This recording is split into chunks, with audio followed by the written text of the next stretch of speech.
kids, how are you today? I hope you're fine. Today, inshallah, we are going to continue Unit 5 at the zoo, okay? And we are going to study Lesson 3 and 4.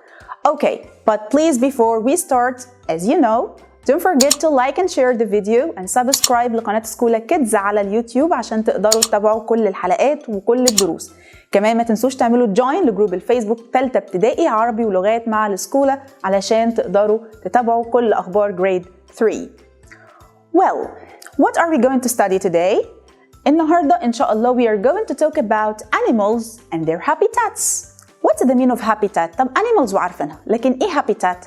habitat هو الموطن أو المكان أو البيئة اللي بتعيش فيها الحيوانات.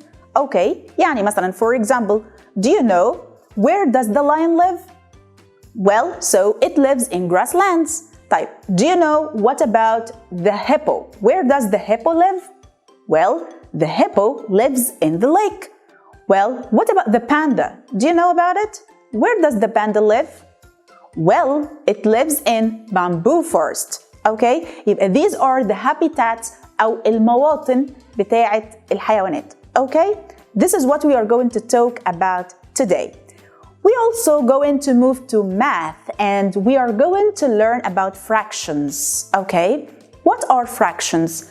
A fraction is a part of a whole. Okay? يعني for example, a half, a quarter or a fourth, a third, a fifth or 1/5. Okay? So this is what we are going to study today. هنتعلم الفراكشنز وهنتعلم ازاي نحل الفراكشن problems. Okay, so please let's start.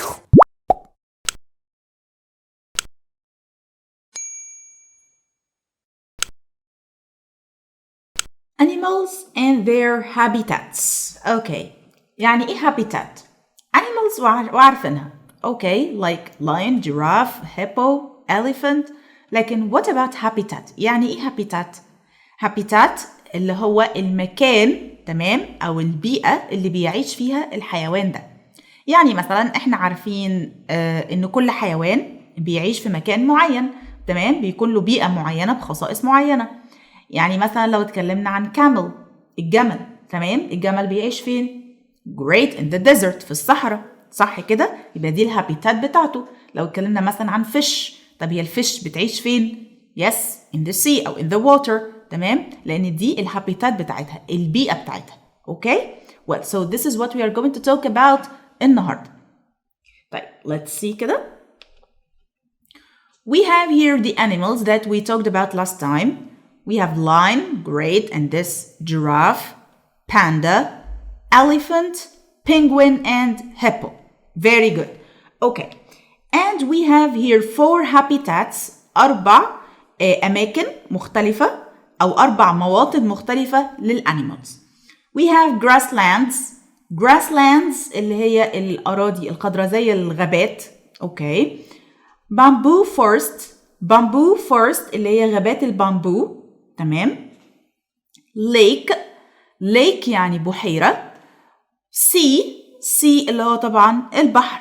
اوكي، خلي بالنا هي سي اي اي مش اي اي. سي اللي هي اي اي دي معناها يرى، لكن دي سي اي اي اللي هي البحر. very good. اوكي، طيب عايزينكم كده تفكروا معايا، تفتكروا ايه هو او ايه هي الهابيتات المناسبة لكل انيمال من دول. يعني مثلا اللاين، تفتكروا اللاين بيعيش فين؟ what is the habitat of the lion؟ اكيد مش سي واكيد مش lake. So is it bamboo forest or grasslands? Yes, very good. يبقى it's grasslands. Okay? لأن الأسد بيعيش في الأماكن اللي ممكن يبقى فيها grass، فيها حشائش. Okay? زي الغابات كده. طيب. What about the giraffe? What about the habitat of the giraffe? Think. Great. Okay. So it's grasslands too. يبقى كمان الجيراف okay lives in grasslands. Okay, what about the panda? تفتكروا ايه عن الباندا؟ الناس اللي بتحب الباندا قوي. Very good. الباندا بتاكل بامبو، يبقى it lives in bamboo forest. Very good. Okay, يبقى this is the habitat of the panda، المكان اللي بتعيش فيه الباندا.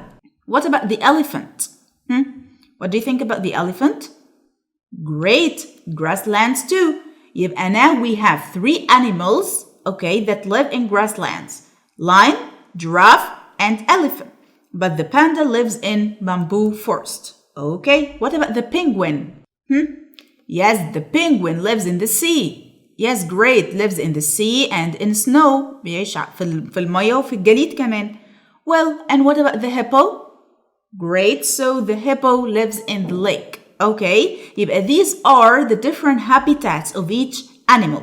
يبقى احنا كده عندنا ان hippo تمام أو the habitat of the hippo is lake, the habitat of the penguin is sea, and the habitat of the panda is the bamboo forest, but the habitat of the lion, the giraffe, and the elephant is grasslands.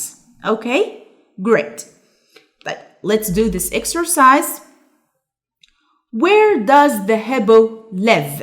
Where does the hippo live? This is the hippo. So it lives in the lake or sea or forest. What do you think? Very good. So it lives in the lake. Where does the hippo live? It lives in the lake. Okay. خلوا بالكم. احنا هنا لما سألنا قلنا where does. لو تفتكروا في اللسن اللي فات تمام احنا أخدنا where is و where are. صح كده؟ طيب المرة دي احنا عندنا where does. اشمعنى؟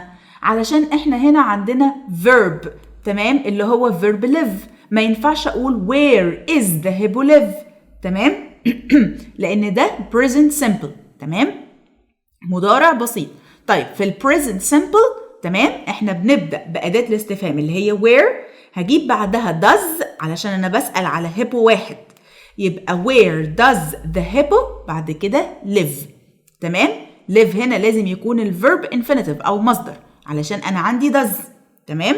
نقدر نعتبر كده او نقول ان does بتاكل الاس اللي موجودة في الverb. عشان كده لازم لما يبقى عندي does لازم يبقى الverb موجود من غير اي اضافات. ولما جاوبنا قلنا it lives in the sea it lives in the lake تمام. so it lives in the lake هنا لما جاوبنا قلنا lives. ليه؟ لان does مشت خلاص. does كانت في السؤال تمام. لما does تكون موجودة الاس بتمشي ولما does تمشي تمام الاس ترجع تاني للverb. ترجع امتى؟ ترجع مع he و she و it تمام. remember? great. يبقى where does the hippo live? It lives in the lake. Okay, the next one. Where does the penguin live? Okay, نفس طريقة تكوين السؤال اللي قبله بالظبط. أول حاجة بدأنا where. Okay, أين. بعد كده استخدمنا does. بعد كده جبنا السبجكت أو الفاعل اللي هو the penguin.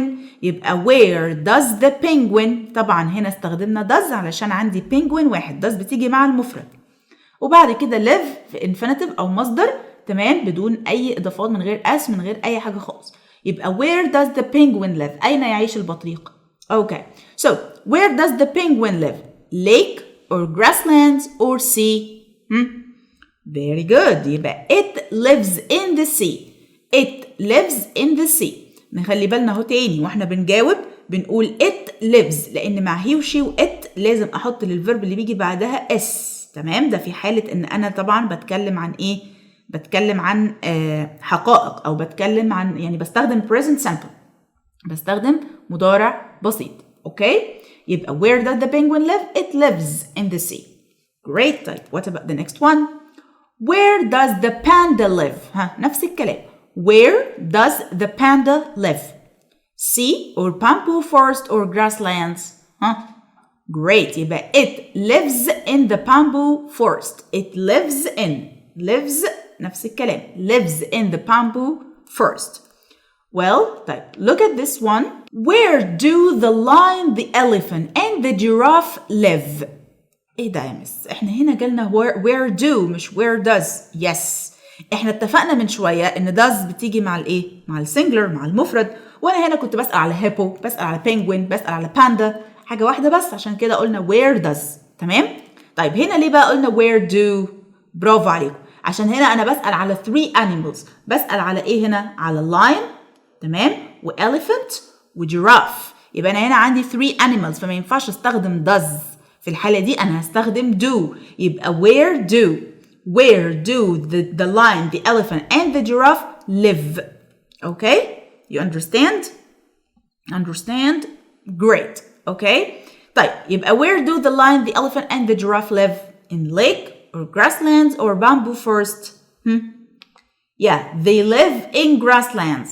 They live in grasslands. Great. حلو جدا. نلاحظ هنا الإجابة احنا قلنا they live مش lives.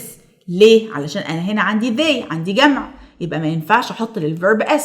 الس بحطها في نهاية الverb بس مع السنجلر، مع المفرد، مع he والشي وit والسنجلر nouns، الأسماء المفردة. تمام؟ عشان كده بقول it lives، لكن لما أقول they يبقى they live. تمام؟ يبقى احنا هنا عندنا where does و where do. where does هتيجي مع المفرد، لكن where do بتيجي مع الجمع أو البلورال. تمام؟ You understand? Is it easy?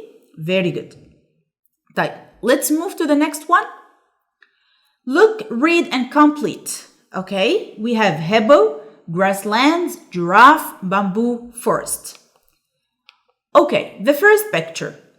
The panda lives in. So, where does the panda live? In hippo, grasslands, giraffe, or bamboo forest? Great. The first one is bamboo forest. The panda lives in bamboo forest. Live يعني يعيش. Great. This is number one. طيب, number two. The lion lives in hippo, grasslands, giraffe. Where does the lion live? Great. In grasslands. Very good. This is number two. Number three. That lives in the lake. Okay, look at the picture and what's this animal? Is it a hippo or a giraffe? Great. The hippo lives in the lake. This is number three. Number four. The space lives in grasslands. Okay, look at the picture and try to guess what's this. Yes, great. It's the last word, giraffe. Okay, the giraffe lives in grasslands. Okay, is it easy? Great. Now we are moving to math. Okay, yes, math. And today in math we are going to study fractions as we said. طيب, الفراكشنز اللي هي ايه يا شطار؟ الفراكشنز اللي هي الكسور. اوكي، واكيد انتوا طبعا شطار ودرستوها وعارفينها. طيب تعالوا كده نشوف الفراكشنز دي زي ايه كده. Well, so a fraction is a part of a whole. يعني جزء من كل. يعني ايه جزء من كل؟ يعني for example لو انا عندي مثلا هنا circle، تمام، دي كده تبقى whole، يعني كل السيركل، صح؟ circle كاملة ما فيهاش حاجة ناقصة. طيب لو انا جيت قسمتها كده، تمام، وقمت اخده مثلا الجزء ده شلته كده، احنا بقى عندنا fraction، بقى عندنا كسر، صح؟ يعني كده بقى ايه، نص الدايرة بقت ايه متظللة، او نص الدايرة مثلا مش موجودة او انا شلتها. تمام، يبقى ده كده fraction، ده كده جزء من كل الدايرة. خلاص، you understand؟ يبقى this is a fraction, a part of a whole. Great. طيب تعالوا كده نشوف بقى الفراكشنز اللي عندنا. Please I want you to look, listen and repeat after me. Well, a whole. تمام؟ a whole يعني حاجة كاملة على بعضها، مش ناقص منها أي حاجة. تمام؟ ولما بنيجي بنكتبها كده 1. تمام؟ يعني الكسر بتاعها بيبقى 1. فدي بنسميها a whole. احنا بقى ما بنقولش 1 ما بنقولش 1 2 ما بنقولش 1 3، لا احنا بنقولها بالمسميات بتاعتها. فده كده اسمه a whole. لما انا اشوف دي كده يبقى اعرف ان انا هقولها ايه، a whole. ال W silent فما بننطقهاش، عشان كده بنقول a whole. تمام؟ طيب and this a half. تمام؟ half يعني نص زي ما احنا شايفين كده. تمام؟ والال هنا برضو بتبقى silent. تمام؟ a half. Great. And this a third. طب انا عرفت ازاي انها third يعني. بصوا كده، دلوقتي احنا كان عندنا circle، صح؟ طب السيركل دي فيها كام جزء؟ ادي 1 2 3، صح؟ طيب احنا دلوقتي ظللنا منها كام واحدة؟ 1. يبقى انا كده ظللت 1 من 3، ظللت واحدة من 3، عشان كده بقت اسمها ايه؟ a third a third تمام اوكي وبنكتبها كده 1 3 يبقى this is a third طيب what about this a quarter or 1/4 ممكن اقولها الاتنين يا اما اقول a quarter تمام a quarter يعني ربع a quarter او بقول 1/4 اوكي زي هنا نفس الكلام برضو انا اقول a third او ممكن اقول 1/3 تمام اوكي يبقى ده a quarter or a fourth او 1/4 طيب what about this this is a fifth تمام لان انا عندي هنا 1 اهو من اصل 5 1 2 3 4 5 فاحنا خدنا منها 1 يبقى اسمها ايه a fifth well and this an eighth تمام دي an eighth or 1/8 خلاص لان احنا برضو كان عندنا هنا اهو 1 2 3 4 5 6 7 8 تمام طب احنا خدنا منها كام واحده 1 يبقى it's a an eighth okay you understand the idea of the fraction great طيب let's do this exercise look and color the fractions تمام here a quarter we need to color a quarter عايزين نلون a quarter or 1/4 طيب انا عندي هنا 1 2 3 4 right طيب يبقى a quarter يبقى انا هلون كام واحده بس منهم 1 great يبقى كده تبقى دي كده a quarter great طيب what about this a half great a half يبقى انا هنا هلون كام واحده منهم just one half تمام كده great okay what about this a third well يبقى I want to color a third 1/3 أنا عندي 1 2 3 يبقى أنا بس I just color 1 like this يبقى a third okay you understand great طيب the next one look and write the fractions المرة دي بقى هنلاقيهم هم متلونين احنا بقى اللي هنكتب الفراكشن يعني مثلا what about this look at this احنا عندنا هنا ادي 1 و 2 صح طيب يبقى احنا كده عندنا كام a half great يبقى 1 on 2 يبقى it's a half great طيب what about this 1 2 3 4 and we have here only 1 يبقى it's 1/4 great or a quarter very good okay what about this نشوف كده we have 1 2 3 4 5 6 great يبقى احنا عندنا هنا 6 well يبقى this is what I'm going to write here 6 طيب ولو قلنا كام واحدة بس منهم just 1 يبقى this is a sixth okay yes great like this a sixth so now you understand it it's very easy well now let's do this exercise so read and listen how many elephants hippos giraffes and pandas are there okay look at this picture there is a picture of zoo animals تمام الانيمالز اللي احنا اتكلمنا عنها so let's read about it there are 16 animals تمام at the zoo يبقى كل اللي موجودين دول 16 animals ده عددهم كلهم half the animals are elephants so half the animals are elephants half of them are elephants نصهم elephants great 1/4 of the animals are giraffes great يبقى fourth تمام for 1/4 or a quarter of them are giraffes great and 1/8 or an eighth of the animals are pandas well يبقى only an eighth or 1/8 of the animals are pandas great يبقى now we need to know how many elephants, hippos, giraffes, and pandas are there. Okay, first, let's start with the giraffe. So, how many giraffes can you see? Of course, you can count, right? If we count here, we will find 1, 2, 3, 4. طيب, how can we get this number? First, هو هنا قال لنا إيه? What about the giraffes? Yes, that a quarter or 1/4 of the animals are giraffes. تمام؟ يعني احنا عندنا 16 animals right ربعهم او 1/4 of them are animals are giraffes تمام طيب يبقى احنا هنعمل ايه؟ يبقى احنا هنا we are going to divide 16 is divided by 4. Great. 16 is divided by 4 لأن هي احنا عندنا ربعهم يبقى we are going to divide by 4. طيب يبقى 16 divided by 4 is or equals 4. Great. يبقى we have only 4 giraffes. Right? Okay. What about the pandas? Well, he said that 8 of the animals are pandas. طيب احنا we have 16. Right? يبقى 16 واحنا عندنا هنا 8 يبقى 16 divided by 8 equals only 2 pandas. Very good.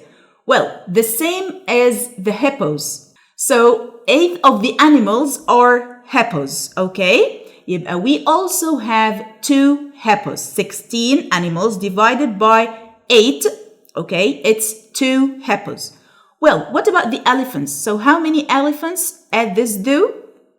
If you look at here, he said that half the animals are elephants. Half of them, okay?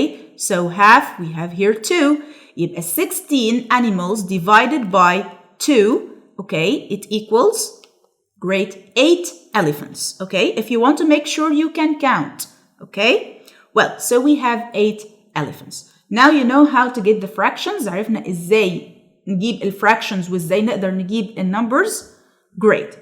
This is another exercise. نفس الفكرة بالضبط. So look and complete the text with the fractions. We have here a fourth, a third, and a half. Okay, just to be more clear, this is a fourth, this is a third, and this is a half. Okay? Well, هنكمل الجمل اللي عندنا بالثلاث كلمات دول أو بالthree fractions دول. طيب. This is our favorite zoo animal. تمام؟ احنا عندنا هنا like a chart. تمام؟ بيوضح لنا ده classroom والكلاس ده فيه عدد students معين وكل مجموعة منهم بتحب animal معين. يعني we have the lion, the panda, and the hippo. So in my class there are 24 students. يبقى ده the whole. ده العدد الكلي. 24 students. We all have a favorite zoo animals. فكل حد فيهم عنده favorite zoo animal. Well, space of the class like the lion best. Space of the class like the panda best. And the third one, space of the class like hippo's best. Okay? Well, زي ما قلت لكم ده الكلاسروم. عددهم الكلي كام؟ 24. Right? Okay.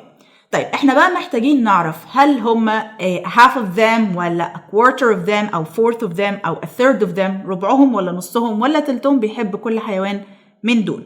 So let's see. Of the class like the lion best. Well احنا دلوقتي محتاجين نعرف هل نص الكلاس ولا ربعه ولا تلته بيحب اللاين. the first we have here the line. Okay. واحنا قلنا ان احنا عندنا 24 students, right? Okay. يبقى how many students like the line? Yes, we have here 12. 12 students like the line. Okay? طيب ازاي نجيب الفراكشن بقى؟ يبقى we have here 24 divided by 12 equals, great, good job, 2. Yes, يبقى here we have a half of the class like the line best. Okay? يبقى the first one is a half. Okay? You understand how we get it? Well, now, what about the panda? Okay, so this is the panda. How many students like the panda? Great. Let's see. Yes, we have 8 students like the panda. Well, what about the fraction? تمام? Let's see. We have 24 students. Okay. Divided by 8 students. 24 divided by 8 equals 3. Very good. And now we have a third of the students like the panda. Right. A third of the students. طيب. What about the hippo? How many students like the hippo? Well, we have here 6. Okay. Great. 24 divided by 6 equals 4. A quarter or a fourth of the class like the hippo's best. Okay? So now you understand? Good. Well, so that's all for today. احنا النهاردة اتكلمنا عن animals and their habitats, and we also talked about fractions, okay? Well, so I hope you enjoyed our video today. Thank you, kids, and see you next time. Goodbye.